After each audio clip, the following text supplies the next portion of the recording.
Oh, hello. Well, that was supposed to go a little bit longer, but it's 6 o'clock. It's not 6 o'clock yet, but that's fine. You guys get a little bit early, a little bit early, Rickcast. Apparently, it is the first Monday of the new year. Is that correct? The 6th? And I am here. I'm actually just letting everybody know on my other account. That would be L Stradcat that I am here. Come on by. Let me see that. Come on by. I forgot to hit. There's a feature we have on StreamYard where you can hit it in a loop, and that's why it plays for like 10 minutes or 5 minutes or whatever. But no, alas, you don't get that tonight. We are starting early. I hope everybody had a great weekend. I hope you're staying warm in the midst of the coldest winter ever this year, which is not really count because it's brand new, but still it's cold out. I know it was cold out because I took my dog out this morning and I was like, you better hurry up. My dog was like, no, I'm gonna be back inside in 5 minutes, so I'm gonna take my time. Not fun, but I'm sure you guys are dealing with that as well. Hopefully you've gotten to work, come back. Let me know where your neck of the woods is winter weather wise. Is it warm? Is it cold? What's going on with that? Probably not warm. How much snow are you getting? That's probably a better question. How much snow are you getting right now? Or you're not getting any snow and you're just kind of cold like I am. I mean, I'm not cold. This is actually what I live for. I enjoy this type of weather. I'd rather take, and everybody thinks I'm nuts, and that's fine. I'd rather have this than 100-degree weather. 100 all day and twice on Sundays. Would I rather have this? But people get blah blah blah. I don't care. Anyway, we got a great show on this Monday, the 6th of January. It happened.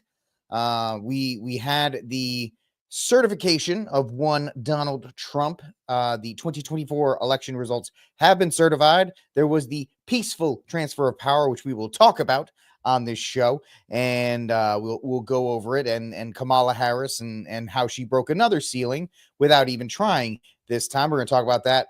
Justin Trudeau is resigning. Along with the whole concept of the 51st state is really picking up steam with Trump. He is really steam as far as he really wants. I guess he just really wants Canada. I don't understand what his deal is, but he really wants Canada. Maybe he just wants to put a football team up there or something. I don't know. I don't get it, but he is really signaling hard. And I don't want Canada. I think Canada is beautiful. I think Canada should stay where it needs to stay because that's like 40 million liberals if you bring it in. I don't think there's really Greenland. I think it's cool. And I'm Donald Trump Jr. is supposed to be in Greenland tomorrow. I'm good with the Panama Canal, right? I'm good with that too. I'm not good with Canada. I'm just not. So there, that is what it is in that regard. So we have that. TikTok is apparently going to be saved by Mr. Wonderful, Kevin O'Leary himself. We're going to talk about that real quick because that goes to the SCOTUS this week. We're going to SCOTUS this week as far, not we, I don't own TikTok. That's why I'm doing a show on Twitter, right? Or Twitter X or whatever the case may be. But TikTok is going to SCOTUS this week with the ban. Maybe Kevin O'Leary comes in with a group, buys it, and then the whole thing goes away because then it'll be owned by a North American company, obviously our American company or whatever the case may be. I'm sure if Kevin O'Leary is a part of it, it'll be based somewhere in the U.S. And then finally, the Fox Sports scandal. Woof, I got things to say about that. Woo, do I have things to say about that, man? Joy Taylor has, and she's absolutely getting roasted on this one. She got roasted all last night. It was supposed to be the night of the Golden Globes, which nobody watches. Nobody cares. I know they tried to make a big deal about trying not to be woke, and you had a comedian that was. Nobody cares. They just don't. They don't care at all. So outside of that, you had this story break about Joy Taylor. She is a opinionist and column host on several Fox shows, and it was revealed that she has used her wiles, let's say, to advance her career, which I don't know how women can argue for equal pay for equal work when it's like, I can't do that. Just saying. I'm stealing this from a guy on X. I wish I knew who it was. I retweeted him earlier this morning, but he brought up a good point. When we want to talk about equal pay for equal work, I can't do that. There's no equal pay there, or there's no equal work there. I don't have that advantage. I can't even get groceries off the top shelf. So it is what it is in that regard. But we're going to try and stay happy and positive on this cast because Elon Musk has decided, after ripping the hell, and I apologize if that offends anybody language wise, ripping the MAGA right to shreds, calling them all kinds of names and telling them to go fornicate themselves. Now he's turned around and said, well, everybody post happy and positive things upon this platform, because if you don't, then you're essentially going to be suppressed. So we are going to make like the Sheriff of Rottingham in Robin Hood Men of Tights, and we're going to say everything that's bad in a positive way. And I should have had that clip. I'll probably have that clip from now on when I make fun of Elon Musk and the idea of posting happy, positive things so everybody can be happy and positive after Daddy told us to go shove it and told us we're all a bunch of idiots. So thank you, Elon, for that one. Like, subscribe, share, hit the notification bell. If you're following me on the actual Rickcast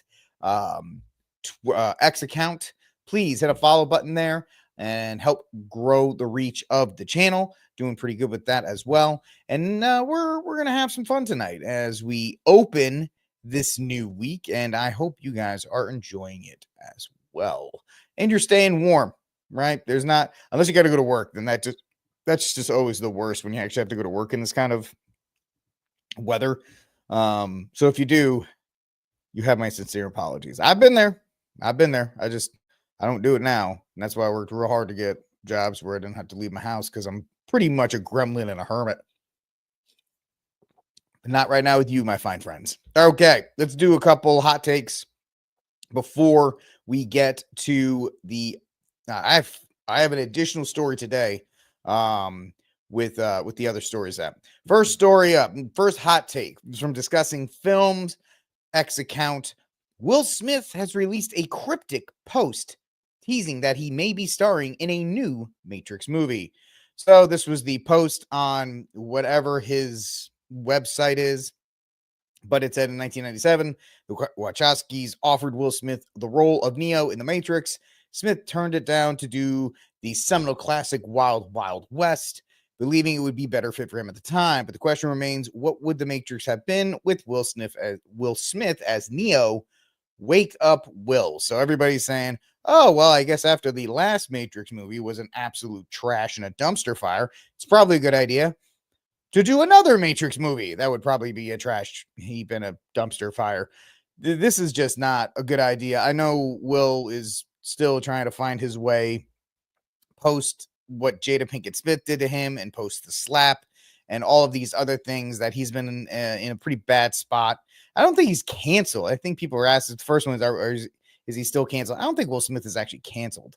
I just think everybody's kind of like, it's a little bit of a weird situation, bro. I mean, we like you. It's just, your woman completely blew you off in the streets, and then you slapped a guy, and you were supposed to get an Oscar, and that whole night was ruined. But this ain't the way, bro. This ain't the way. Bad Boys movie did really well. Great. Try to make a couple other comedy action movies, stuff like that. Do not, the Wachowski people, because they're not brothers anymore, and I refuse to call them anything else. The Wachowski people are not the filmmakers. They made one movie. That was The Matrix. Every other movie they've made has been trash. So wake up, Will. You know what, Will? Go back to sleep. Go back to sleep. Do not stay. Do not take this. Do not star in any Matrix film. Do not star in anything that is associated with The Matrix. It's bad news all around. But let me know, would you see a Matrix movie with Will Smith in it? Let me know in the comment section down below. Next up, another hot take. This one comes to us from, who is this?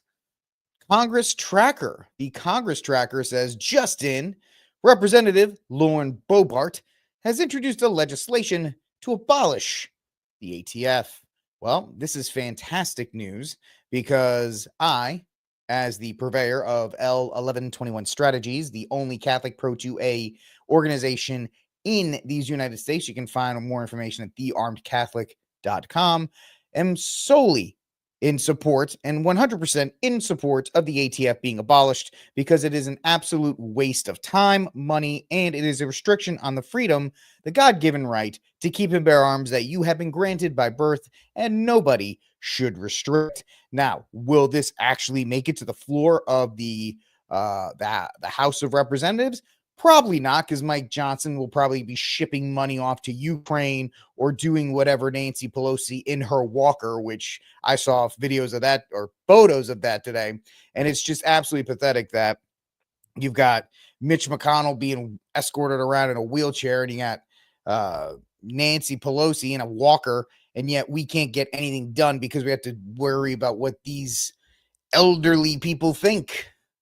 And it is shown that if we can't get somebody like Brandon Herrera into the director's chair of the ATF so he can pretty much turn it into Swiss cheese and make it nothing more than a magnet, then it just needs to be abolished. There's nothing that says it doesn't have to be abolished. What about the NFA? All of that stuff, if you really have a desire to restrict people's God-given rights to keep and bear arms and the things they should have access to, those can be handled by state police and U.S. Marshals. There's enough law enforcement agencies out there. You do not need a regulatory agency like the ATF to try and tell you, oh, well, that's a 15.5-inch barrel, so you can't have that. Or this pistol brace is now a stock, or this force reset trigger makes it a machine gun, or whatever kind of nonsensical things that they come up with at random. So I'm not a huge fan of Lauren Boebert. I find that she is more of a spectacle, which is really anybody in the House of Representatives outside of Thomas Massey. They're really all just there for spectacle, to pretend like they're actually doing anything, and to make it seem like they're earning their lofty amounts of money that they don't deserve to earn because they don't do any work. But in this case, if you're going to waste my time and my taxpayer money, at least do it trying to get rid of an agency that's completely ridiculous like the ATF. And finally, the last hot take I have for you from breaking news. Louisiana reports first U.S. death from H5N1 bird flu. A patient in Louisiana who was hospitalized. Let me see if I can get this better for you. There we go. A patient who was hospitalized with a severe case of the H5N1 bird flu has succumbed to the illness, according to the local health officials, making it the first reported case and the first reported death in these United States. The patient, who was 65 years plus with an underlying medical condition, which I think is probably something that we should all make sure is being highlighted, a 65-year-old person with underlying medical conditions succumbed from bird flu. You know who else succumbs from flus? Or, regular 65-year-olds or 65-year-olds with underlying conditions would suffer from a regular flu. Just like this whole dance we did during COVID, where it was, oh, well, the person died and they had underlying conditions as well. Nope, now we got to do all this other stuff. They're going to try and shut the whole world down, and they're going to try and do this panic. Notice how they're not reporting these things in California. Notice how they're not reporting these things in New York. Notice how they're not reporting these things in any blue city out there. They happen to be reporting these in red states. Why red states, Rick? Why would they do that? I know you know the answer, but thank you for asking me. They're doing it so that way, because Greg Abbott's already come out, he's rolled out and said, hey, there will be no masking mandates here in Texas. And there's a lot of red states that have laws on the books that essentially say no mask mandates in the post cough, cough, jab, jab era. But of course, they're going to try and ratchet up this fear, and they're going to try and make everybody so scared that the population, just like in 2020, demanded for this.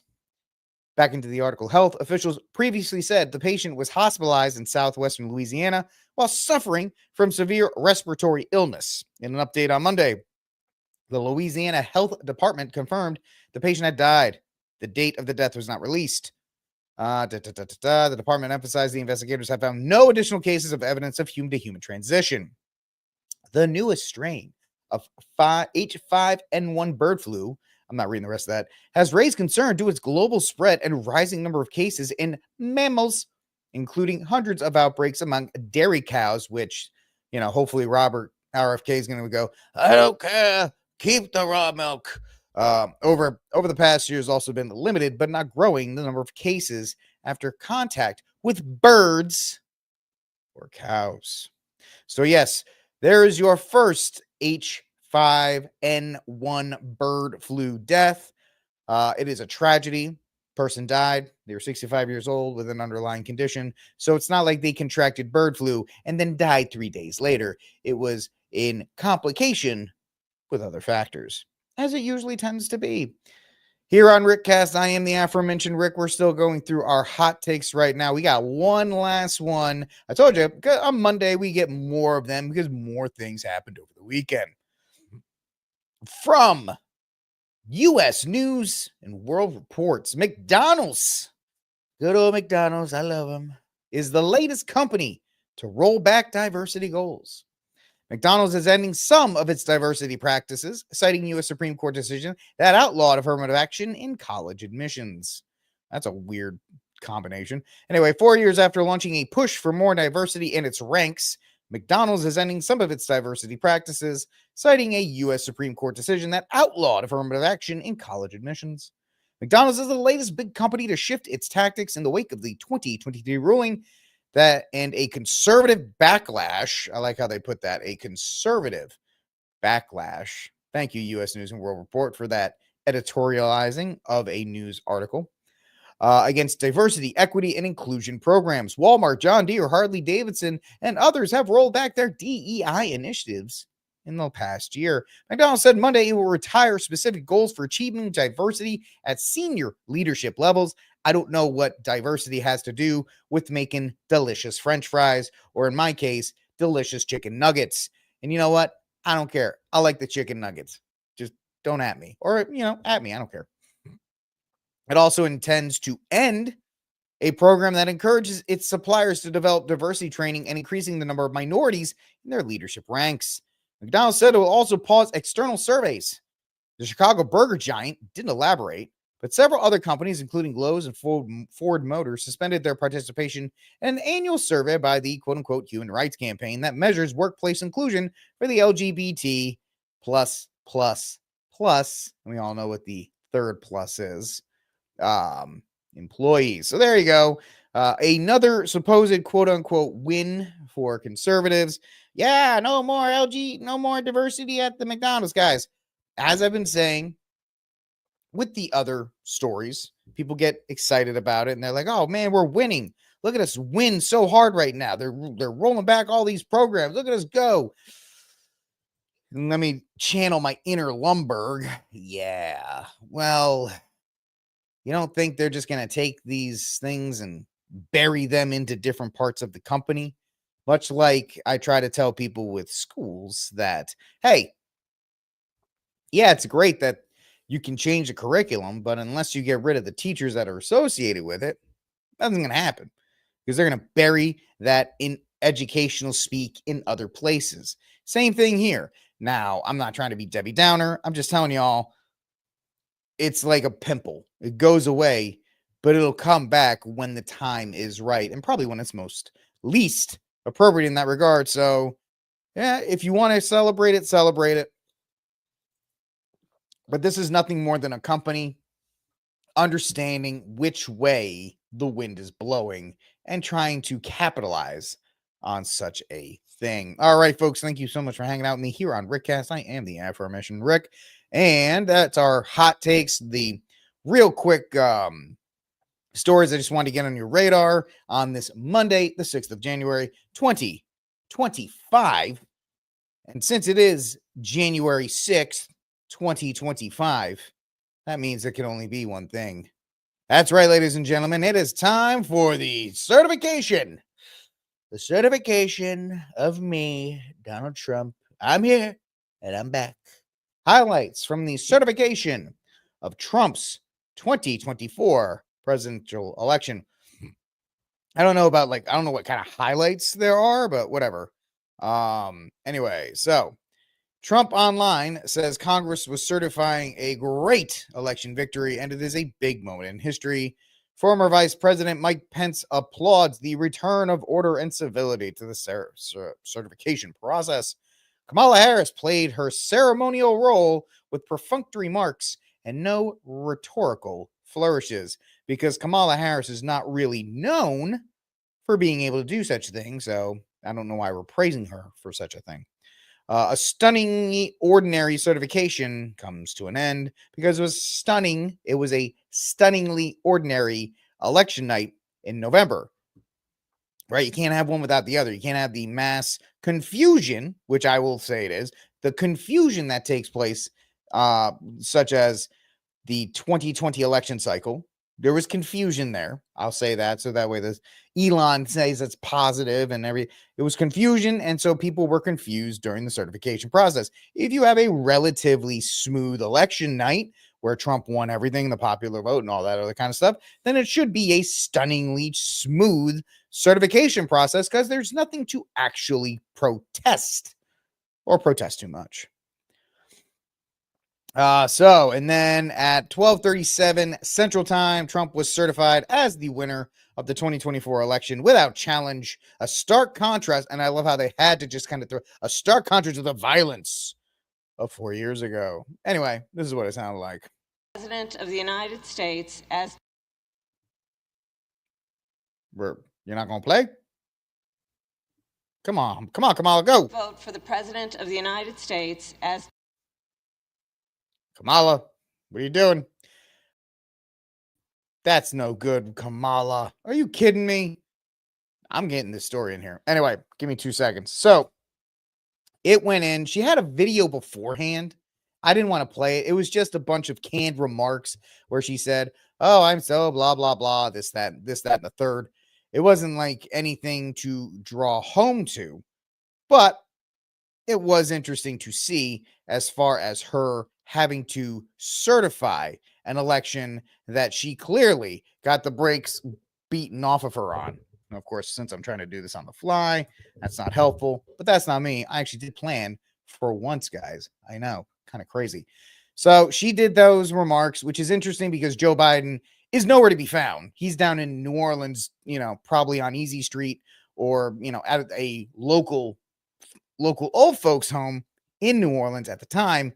But Kamala has to take center stage as far as this whole thing. And this is really the last time she's going to be doing this. I know people are speculating, oh, she's going to do a presidential run in 2028, or she's going to run for the governorship in California. I don't care. She really should just take the advice and she should just go to a nice college somewhere in, I don't know, the South. Just be a law professor, collect a nice check, and call it a day. Let's try this one more time. For the President of the United States, as delivered to the President of the Senate, is as follows. There we go. The whole number of the electors appointed to vote for President... By the way, everybody else has said it, so I might as well say it here. Kamala Harris shattering the glass ceiling as the first female presidential candidate to certify her own election loss. So, good for you. Of the United States is 538. Within that whole number, the majority is 270. The votes for President of the United States are as follows. Donald J. Trump of the state of Florida has received 312 votes. Kamala D. Harris... I like how you guys have to just kind of make her stand there a little bit longer.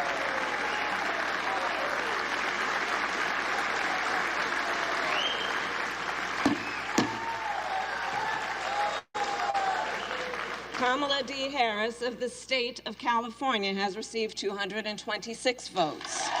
Yes, sir. Yay! Yay! What a loser. It's all just a participation trophy at this point, guys. That's it. So there you go. That was the triumphant moment of Kamala Harris losing officially the 2024 election. And so now we have gone through that first part. And there was a little bit of confusion, a little bit of drama, if you will, where people were saying, oh, there was a snowstorm today. Maybe they're going to push it back because of the snow. Nah, guys, they're going to certify this whole thing. They're going to continue to go. Now we wait 14 days for the 20th, which is going to be the inauguration. And then we'll start and see how very few promises the Trump campaign will actually keep. I don't know about you, but I'm not completely hopeful that there's going to be the new day in America, or there's going to be mass deportations of all these things. You already see people walking back. It's not illegal immigrants. It's going to be immigrants that commit certain crimes of a specific nature instead of mass deportation of criminal aliens. If you get, here's something I will say about that. I mean, we already got smoked on the H-1B visa debate. At least MAGA America did. But if you start enforcing immigration laws, you could do two things: stop enforcing immigration laws and cut off benefits to illegal immigrants. You could most will self-deport because there's no reason to be here. Now, of course, Trump has, and I don't have this with me because we're not talking about the subject. Stated that he's open to talking about dreamers.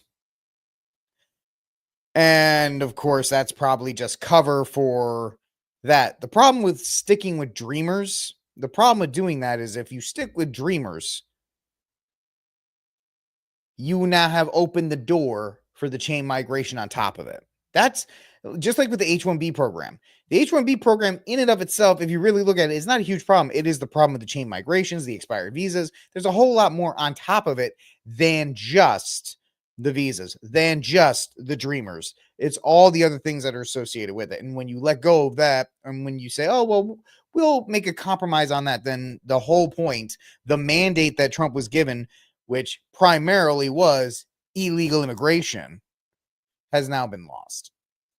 All right, I am Rick. This is Rick Cast. Thank you for hanging out with me. Like, subscribe, share, hit the notification button. If you are enjoying what we are doing here, I hope you are enjoying it. Let me know in the comment section down below if you are having a good time. Give me a thumbs up, right? Give me a good old thumbs up if you are. If you're on the X machine, hit that follow button and a retweet for a larger sample size. We're teetering right at 100 on X. I'd like to get over 100 if we're on the X machine right now, just so I could hit those sweet triple. Oh, there it is. Thank you. Look at that. Asking you shall receive. Can I get to 1,000? I know, right? No, I'm very happy. Thank you for getting me to 100. But let's see. Well, we're at like 97. 3 more on Twitter would be great to get us to 100. But either way, I'm happy you are hanging out with me, and I appreciate it. So let's move on to our next story of the day here on Rickcast, talking about Governor Justin Trudeau in the 51st state. That's right, ladies and gentlemen. Canadian Governor, hello, Governor Trudeau, which I think Trump actually broke Justin Trudeau.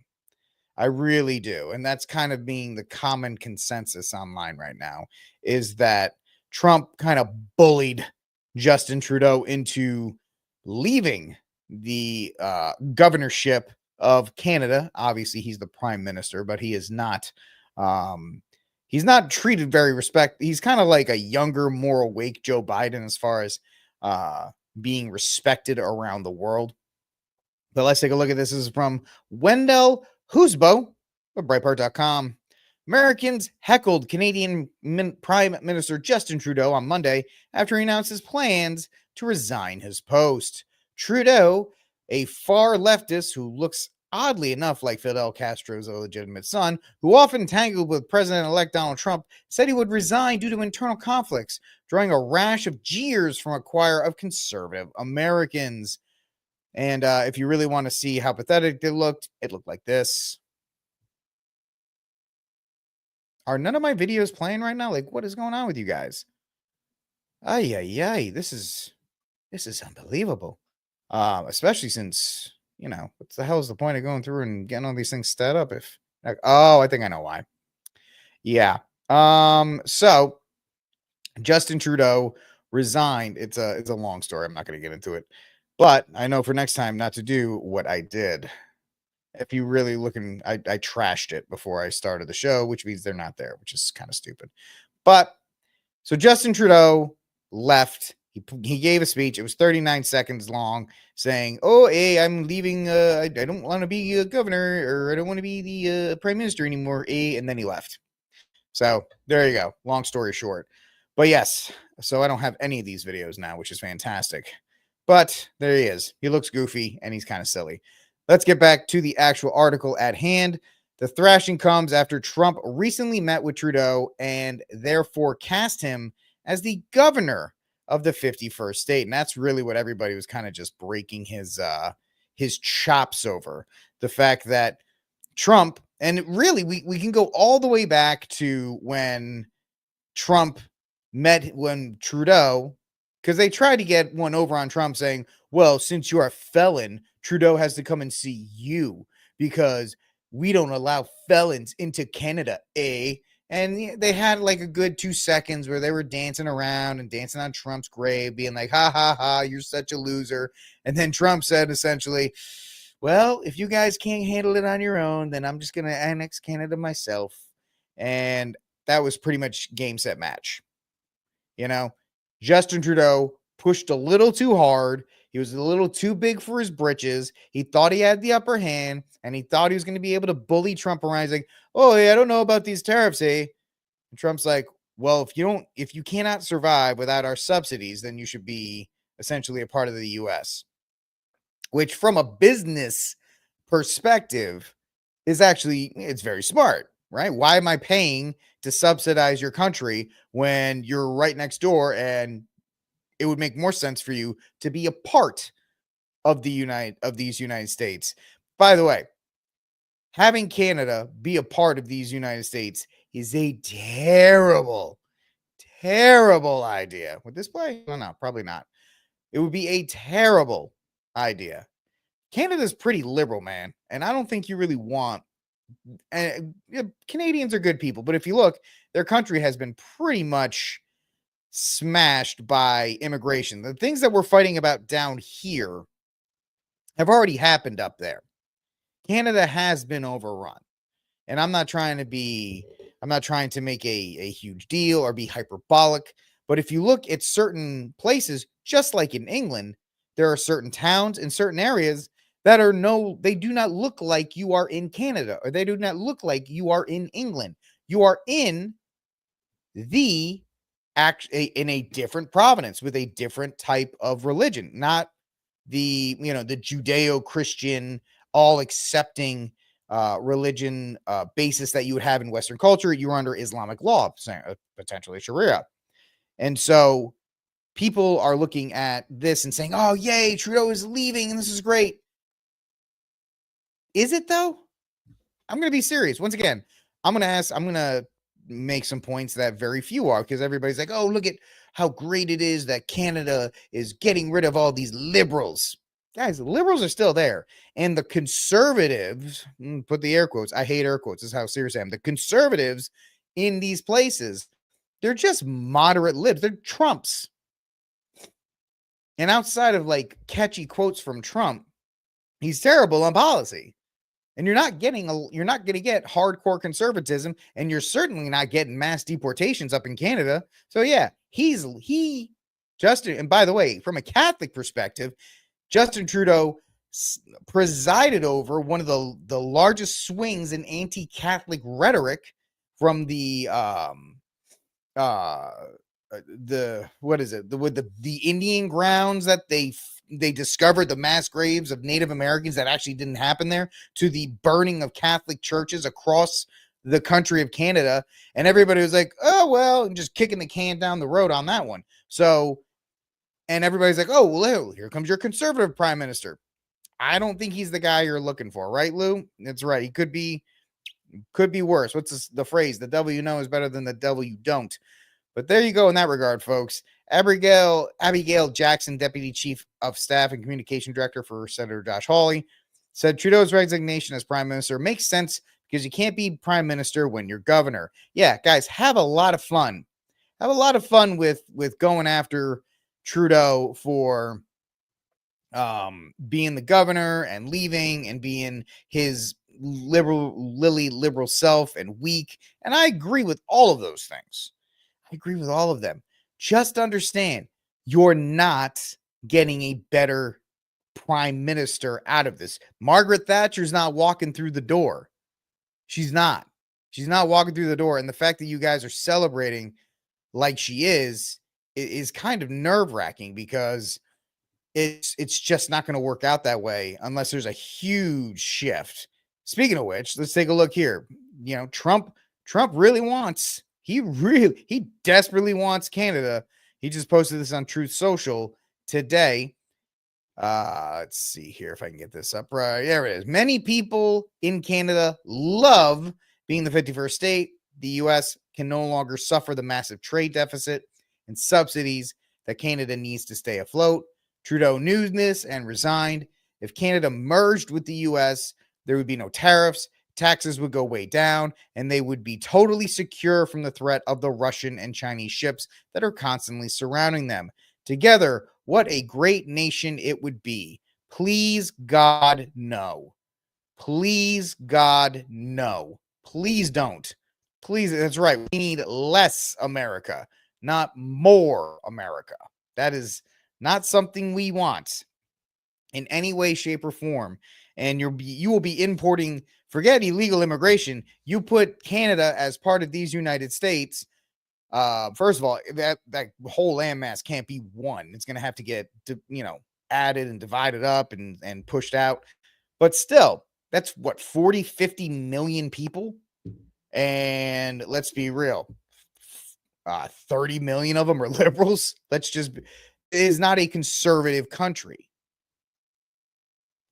And so it's not something that would be in our best interest. Now, if we want to talk about annexing Canada as a territory like Puerto Rico, I might be able to talk about that. I don't want them to have any kind of interference in elections. I don't want them to have any kind of say in elections. But if you want to bring them in as a territory, sure, whatever. Let's talk about that. But we are not going the way of saying, yes, we are going to bring in 40 million or 50 million Canadians who have voted to strip away their God-given right to keep and bear arms, who have voted away their country, their values. They have. That's a difficult conversation to actually have amongst this whole, we're absolutely ready to bring Canada in as a new part of this union. Why? What has Canada done? And I'm sorry, there are some great people up there in Canada, Kennedy Hall and others. What have you done up there that would be in a negotiation, besides the fact that you would have access to the land all the way up in the Arctic Circle with the minerals and the gas and oil rights and all that stuff, which is one of those last places that people are fighting for as far as territory.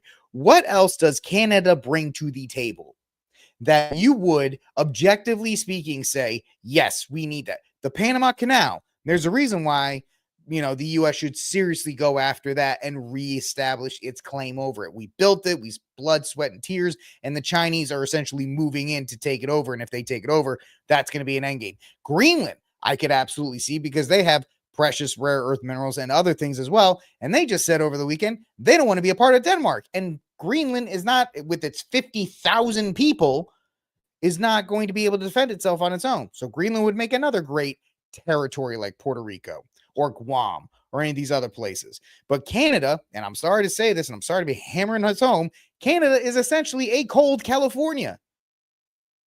And I can't even stand the people from California.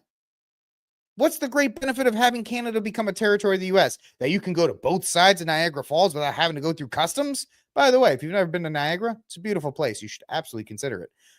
It's a great weekend. You go there, you go on the boat all the way up to it's great. Anyway, Canada does not give us any reason to want to bring them in outside of Trump expanding the footprint of these United States. Outside of what? Making it a legacy of expansion. None of these things make sense. And it was funny. It was funny at first, and now Trudeau left, and everyone's like, oh, Trump bullied him into... Guys, forest for the trees, man. What does it benefit us having Canada being a state? It doesn't. Okay. time to stop fooling around, and let's stop encouraging Trump to do this. Let's bring this back a little bit. Let's bring it back a little bit. Trump cannot and should not be encouraged to make Canada the 51st state. If he wants Canada to be a territory and they want to be free of the British for some reason, they want to trade one group for another, whatever. But in that regard, I think it's really time we step back on the whole 51st state talk. I actually think it's kind of silly and it's getting a little too real for my liking, if I'm honest. All right, folks, this is the Rickcast. I am the aforementioned Rick, talking about all things. We've covered the 2024 election so far. We've talked about that. Stunningly boring because it was a stunningly boring election, and now Trump has been officially made president-elect. Funny thing, in November, they just had the election. The media says he's president-elect, but he's really nothing. Now he is president-elect, and now in 14 days, he will assume the office. And you're going to get a stunningly mediocre 4 years out of it. I'm sorry. I don't mean to be the guy that says that. If you get one or two things, you should be happy. Anything outside of that, I really wouldn't be counting my chickens before they're hatched. All right. Next story up here on Rickcast. We're going to be talking about TikTok and the potential TikTok ban that could be coming. And that's going up to SCOTUS this week. So we're going to see what happens. This is by Selena Dang of Reuters.com. What happens after the TikTok ban? Well, the U.S. Supreme Court will hear arguments on Friday, that will be this Friday, from TikTok and its China-based owner ByteDance, which is seeking to block a signed law, or a law signed by President Biden, a little cold chill because it is getting cold out, that will ban the short-form video app beginning January 19th, unless it divests from ByteDance due to national security concerns. TikTok requested an injunction to pause the ban during the legal process, but SCOTUS did not immediately act on that request. And that is where Mr. Wonderful, the Kevin O'Leary from Shark Tank, could be stepping in. Is this one not running either? Man, I tell all y'all. Ridiculous. Kevin, get back in here. And then on midday, 12:05, Trump will be who we have to work with to close the deal in the months ahead. So I wanted to let him know, as well as others in his cabinet, that we're doing this, and we're going to need their help. Well, that's going to be a very interesting story to watch. You know, I want to go back to that, but I want to.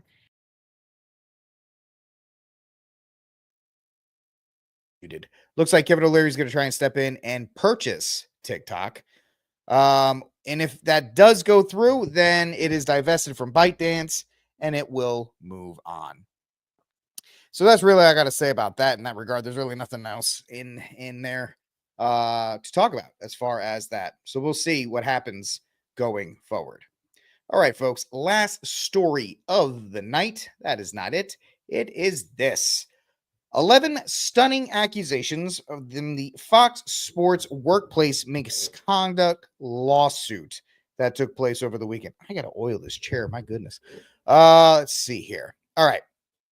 So Sunday, and as you can tell, I actually don't use this chair that much. My back was killing me, so it's a little better, but noisy it is. Anyway, hold on. So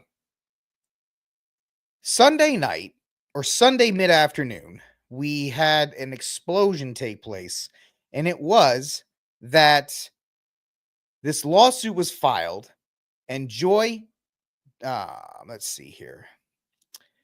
Actually, I don't think I want to talk about this. I think I'm done for the night, guys. Like, subscribe, share, hit the notification bell. I'm going to talk to y'all later. God bless, and Viva Cristo Rey.